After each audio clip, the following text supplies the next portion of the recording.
अस्सलाम वालेकुम कुंचिवा, hello, this is Arif और मैं इस वक्त टोक्यो में मौजूद हूँ। मैं गली में मूव कर रहा था एक सड़क पर, तो अचानक मुझे जो एक ये सुपर मार्केट है, तो मेरे सामने कुछ चीज़ें आ गई। तो मैंने कहा कि आपको थोड़े से रेट्स दिखा देते हैं चीज़ों के। ये देखें, ये तरबूज है।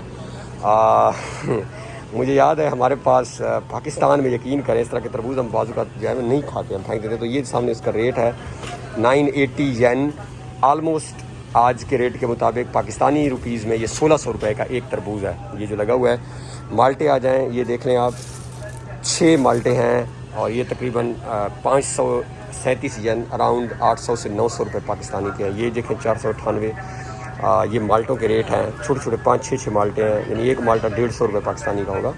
और इस तरफ आ जाए तो ये सेब है, और सेब है जी 1 2 3 सेब जो हैं वो तकरीबन 800 रुपये के हैं। और इस तरह ये बड़े माल्टे पड़े हैं, इनके रेट आप देख सकते हैं। और आगे आ जाएँ तो ये वो हैं आपके आड़ू।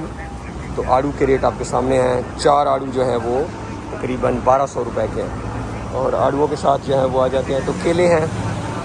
केले जो हैं ये 3-4 केले जो हैं ये तकरीबन 250 रुपये पाकिस्तानी के हैं। तो ये मुख्तलिफ रेट्स हैं जो अंदर अब मैं नहीं जा रहा, अंदर बहुत सारे, ये सामने सुपर मार्केट है। तो ये बार बार से मैंने कहा आपको फलों के रेट्स दिखा दें। ये 4-5 तरह के जो फल हैं, और पर्टिकुलरली मुझे यहाँ पे आकर ये देखें, ये कुछ और है, आई डोंट नो, ये कोई, ये मेरा खट्टा माल्टा होता है। और ये तरबूज खैर मेरे सामने नज़र आए, तो आई थॉट कि मैं इधर ही था तो आपसे शेयर कर दूँ। So this is how the things are in Japan. Thank you.